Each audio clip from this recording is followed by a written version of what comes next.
Hello and welcome back to Classic Mini Restoration with me, Mini Tom. So, in this episode, plans have changed a little bit.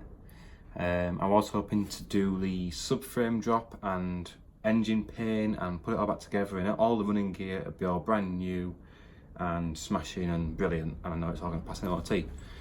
But the plans have changed. Basically, in a couple of months' time, I need to move this car. And for moving it, I either need to get it trailered or drive it. I can't really tow it because it's a bit illegal to tow a car without, it's got to be picked up basically. So either way, we're looking at either a trailer or driving it. And I've said before, I don't want to have to pay for a trailer because it'll be driving soon anyway. So I think what I'm going to try and work towards is getting an MOT on the car. So for that, it means I've got to do a few bits and pieces to get it ready for one. So that'll mean just reconnecting the back part of the brake line, so let's make that fresh. I've got to put the handbrake cable back on, I've got to put the exhaust and the inlet manifold back on, which I've made a start on already. Then I've got a few bits to tidy up, so I've got just to go over the front end a little bit and make sure there's nothing that needs changing. There might be parts that I can get off my new subframe, which is already part built up, and stick onto this for now. It's not going to be a case that I get the MOT on it and then drive it around forever. It'll be a case of I get the MOT on it, drive it to where I need it to go, and then park it back up. So that's where I'm at. So I've already made a start on doing bits and pieces. So I've got the exhaust manifold, which Cole sent me from America. So thanks very much, Cole, for that. It fit okay. A bit of a struggle to get down there, but it did go in. So the exhaust is on. The inlet's on, but I'm just going to take that back off because when I put my banjo bolt in for my servo, it felt a little bit tight. I want to make sure I've got no filings that have dropped into the manifold and then into the actual inlet valves. So I'm just going to take that back off. It's only all on my toolbox, I know, because I haven't done it all up yet. So I'm going to take that back off, clean what's inside it if there's anything, and then bolt the car back on with new gaskets. And then I've just got little bits and pieces, so it's going to be a bit here and there-ish video, but yeah. Hope you enjoy it. Right, so I don't know how much you can see down there, but basically the inlet manifold is kind of semi-on. I've just got to put the gaskets on it, but I also want to make sure that, like I said, there's no filings that have dropped down there when I put this banjo bolt in, which is just here. So I'm just going to whip these 1/2-inch nuts back off and have a quick look at that. So the reason that I took this off in the first place was because it had the old cast iron one on. So before I found out that I'd have to get it moving again, I had taken the old cast iron exhaust in that manifold off and dropped the exhaust in preparation for dropping the engine. So I was that close to getting it dropped, and I've since found out very recently that that's going to have to be put on hold for a little bit because, like I said, I do need to move the car. If you're doing it yourself, what you'll find is taking it off, you can get to these with a ratchet, but when you go to put your ally one back on, depending on which one you have, you can't get your ratchet and socket back in there. Hence why these ones aren't done up yet, because I need to find the 1/2-inch spanner. But that's that off. I'm just checking inside in. I don't know if you can see if the camera's picking it up. Hang on a second, let me move it in. So that's what I'm talking about. Where that banjo bolt goes in, it has dropped some filings inside there, look. And that's what I didn't want going into the engine. So there's a bit of a tip. When you put that bolt in, make sure that you're not going to catch any filings on the way down through it, because that will spell disaster for your engine. Now the bolt didn't thread, but there we go. So thankfully there's nothing on inside it. It was just sat just there, so I'm really happy that I did actually check before I did anything else with that, so that's fine, that can go back on now. So you can see there I've got my my manifold in. Kept the same studs on it. I was going to change them, but it is what it is at the minute. So luckily all the studs came off pretty nicely. Got my 3-tool manifold in there, and I've got my ally going on, so that should have added a little bit of performance to the old 998. And as well, I did pick up a new gasket to put on it. You should always use new gaskets wherever you can, really. So now it's a case of just bolting that back on and putting the carb on, which is fairly straightforward. It's just these bolts in the middle are very hard to do. So the exhaust that I've got going on this, it's a Maniflow 3-to-1 cold. You already know that one. I've got to get a clamp for the manifold to gearbox. I've also got, well, what I want to do is, there's a link pipe between the Maniflow exhaust and the RC40 centre pipe and back box that I've got. So I want to get a flexible joint in there. Now I was going to do it where I had sort of conical seal joint, which has 2 flanges, a conical seal and 2 bolts either side with a spring. That's where I did want to do it, but I think I just threaded that bloody stud. Yeah, I think I have.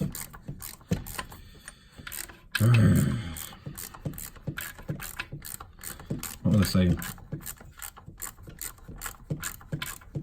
I forgot what I was saying now. Sorry guys, I've just threaded the stud, so that's threw me a little bit as that. Let's have a quick look at that.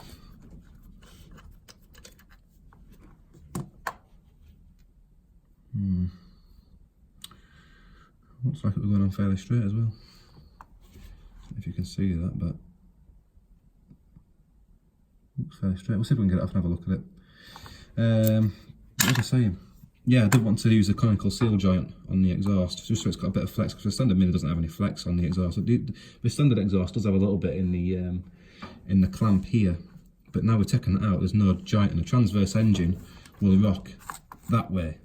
So if you imagine you've got your exhaust on the back of it, like that, it's going to want to pull it that way, which is going to crack it. Inline engines where the engine goes that way, it doesn't really matter too much, because obviously the car just goes like, the engine moves like that, so it's not going to pull the exhaust, it'll just twist it a little bit.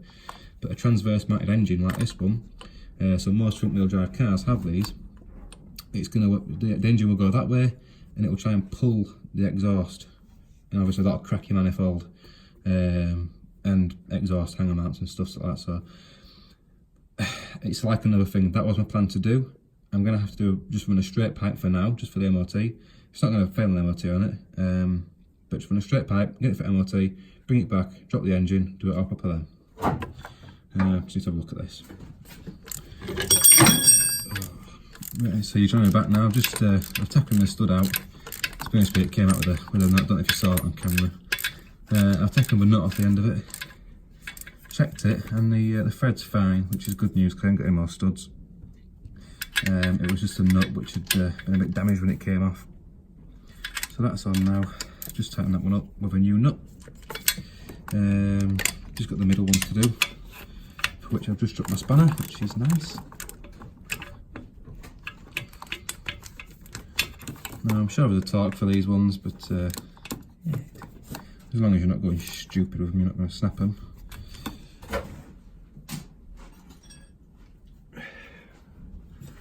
Let's see if I can get these ones on them. So like I said, these ones are a bit more of a pain. These are going to be really slow to do, so I'll probably just turn you off for a second and come back when I've done them. So that's something I want to point out. You can see there I've got two little nuts on there.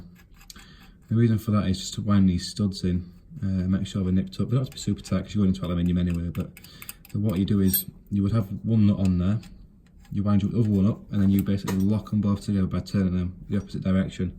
That'll lock it together and you can then turn that stud in or out, whichever you want to do. Sometimes it's better than the actual stud removal tool, to be fair, but depends on how much stud you've got as well. So I need to find another bolt, another nut, because I pinched that nut for that manifold stud that I couldn't get on. So, new gasket goes on like that. Then you have this plate.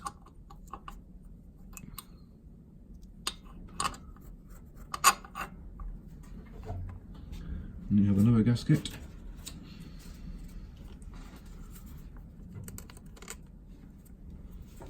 And this bit is your carb. Now I've got another air filter, so I'm just going to undo these ones because I don't want that one on there. I've got another one to put on it. It doesn't use that shape at the bottom. So I'll just undo them quickly. So I'll just undo these. I'm going to keep these screws safe just in case I haven't got the other ones for the new air filter, but I'm sure I have. I'll keep them safe nonetheless. Just make sure you don't drop them down anywhere as well, because I'd hate to get these down the manifold or something while I'm at this stage.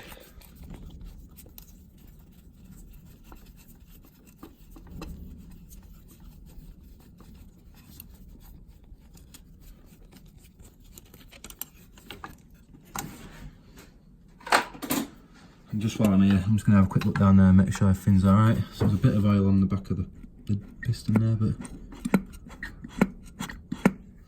moves nice and free. Obviously there should be some oil in there, but I've just taken that out. Put that on the side. Moves nice and free. So, got that gasket there. Let's check that as well actually. Make sure that seals okay. There's not too much play on that. So I've got the gasket on there, which I've just knocked off. Another gasket. So the gasket there, I can't remember what this is called, but that goes over. It's a bit of a juggling, that's when you've still got it attached, but that goes over there like that. Another gasket goes over. And then you need to bring your carb down to it. And now that's on there with our new gaskets. Then you just need to make sure that you've got nothing sort of stuck where you don't want it stuck.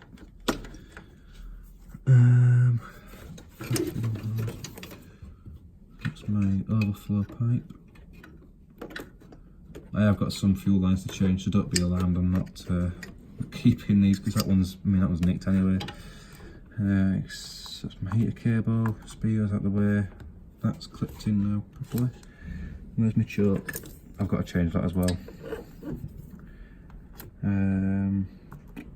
Where's me? There it is. Right, okay. So we're good to bolt that up then.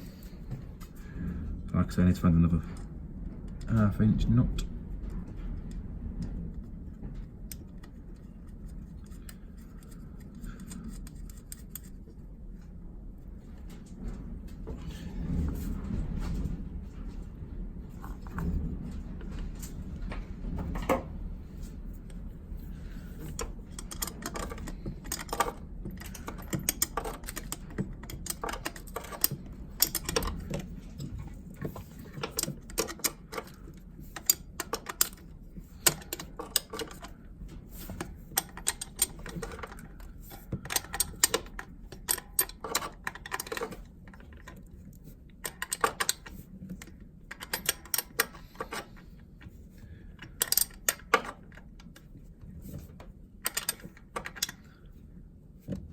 I might have to choose one of these smaller ones for now until I can find one.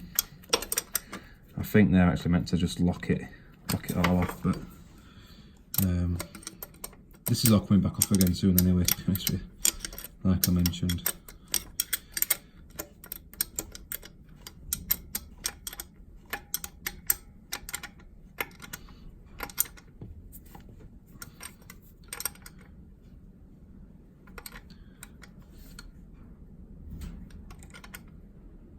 Click.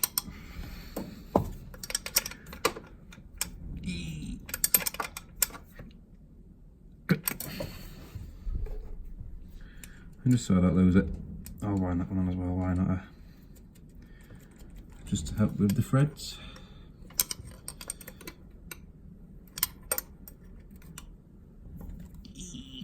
So what I decided I'm going to do, I'm going to replace these with the fuel lines which connect on from the carb to the pipe here, that one, and then from the bottom of this pipe down to your fuel pump on the engine. So it's a good job I did, because, which one is it? That one has actually got a big split in it right above your exhaust pipe, your exhaust manifold, so well worth doing. I think they're both the same size. I'll probably make it one a little bit longer, just so I've got a bit more play in it. And what I've got is some 1/4 inch or 6mm fuel line, and some sharp cutters. So these are made for cutting normally what we call tails, which is like sort of 25mm cable which goes into your house. And I'll just line it up and give it a nice, I don't know, is it my top one? Give it a bit more on that top one. Nice clean cut. So if you're going to do this, nice sharp pair of pliers or something, that's what you definitely need. Same again, this one exactly the same length. And that's that. Them ones. 14 mil. Let's see how they do.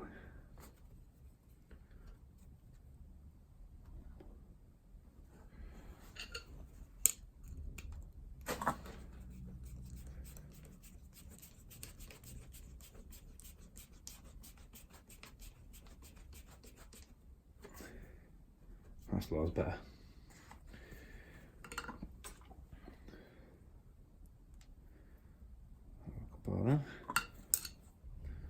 There's two types of clips you can get. Well, there's quite a few to be fair, but you get Jubilee clips or hose clips, and you can get fuel pipe clips, which are like, well, you can see a different style. This pipe squeeze together, whereas that one pulls tighter. Now these type, the hose clips, you're not really supposed to use them on petrol fuel lines. You'll be okay with carb because it's not high of a pressure unless you're running an electric fuel pump, but mechanical fuel pump you're not going to get that much pressure. So really you want to be using these ones, especially if you're using injection or high pressure fuel. They're the ones you need to use. But because we're only carbed, we should be okay with these ones. Don't have to hold the pipe on, there's not much pressure in them. And just a tip as well, when you put them in, make sure they're facing up so you can actually get to them. So I'll get them installed now.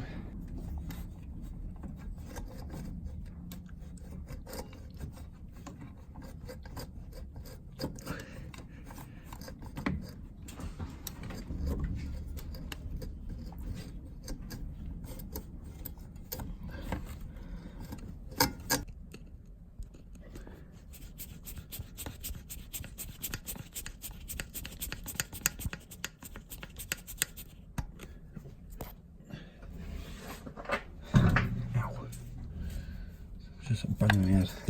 There's one down there, I don't know if you can see it. Just, no, I can't see that while I'm doing it. No chance. Try, but I doubt it.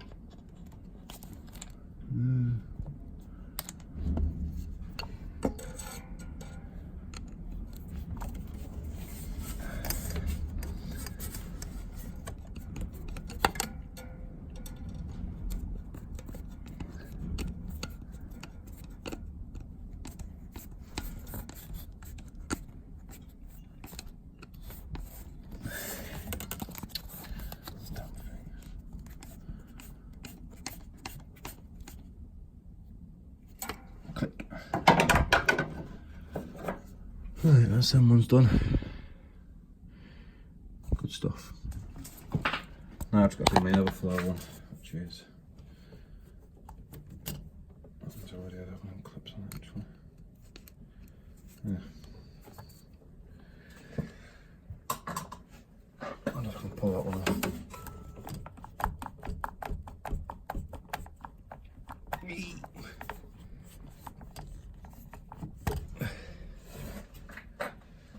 So same again, I'll just cut that quickly to the right size.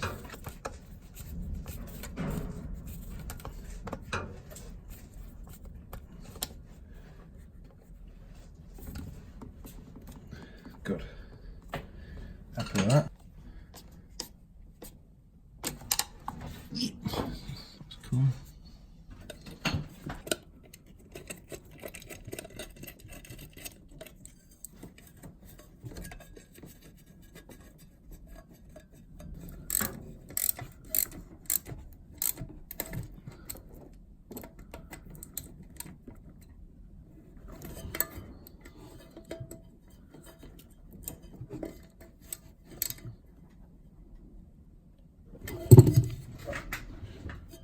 Tight. I'll tighten that up with a power washer. There's a couple of flats I can get it in. It's not brilliant, I'll be honest.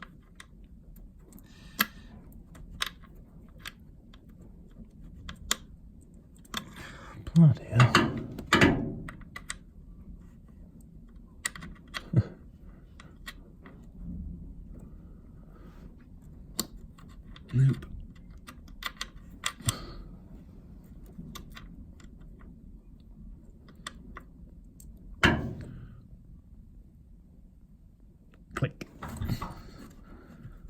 Cool, that's not going anywhere. We're all gasketed up, sealed up.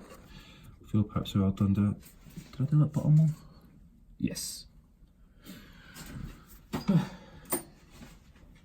Right, well that's them done. So the only thing I need to do now with the carb is fish a new choke cable through, which I might just do quickly. I might just do that. Simple enough, just fish it through. Right, so choke cable is in place. What stops me from fitting it, which I've had to come back and get a couple of days later, apparently is this clip. Now I could be wrong. My old one that I had, I'm sure it had a nut on the back of it, but I can't remember. That was in the old Mini years ago. I can kind of see how it's going to fit together, and I'm going to try and do it. So basically, I can show you it, but I'm sure that clip will fit inside there, but obviously on the inside of the panel here. I'm sure it will fit on something like that. Like I said, I could be wrong. You want to check with your car, whatever you're doing, because they are different. But for now, I'm just going to try and do this. I'll do it off camera because it's a bit hard to get up behind there and film it. But all I'm going to do is I'm going to reach up the back of here, feel for where I'm going, and try and slot that down onto it. So well, I'll join you in a minute. That was torture. So I think the real way to do it is to undo the bolt just there. Undo the bolt just there. They're behind these, you can't see them. So undo them 2 bolts. The size is a where are we? 5/16. 5/16 nuts on the backs of these. You can pull the whole thing out. You got to put the clips in and then push the clip into the groove. It's really tight fitting. The way that I'd done it is I couldn't get to that bolt because I kept on pressing the horn. That one just there, I kept on pressing the horn. I tried to get it out and don't want to annoy people. So I took my heater pipes off to my fresh air vents and basically made it come out and then made it go back in. Probably not the right way, but there we go. So I know it's been a bit of a mismatch for an episode. Next time I'll be fitting the exhaust on properly. I've got a clamp that I've got to put on it. I've got the conversion kit for the hangers on the back. I'm going rubber hangers on this rather than the bobbins because on my last Mini they continuously fell off. So I've got them to do. And then yeah, a few other bits and pieces. So I hope you enjoyed, hope you like, hope you subscribe. Join me again for the next one. Cheers, bye.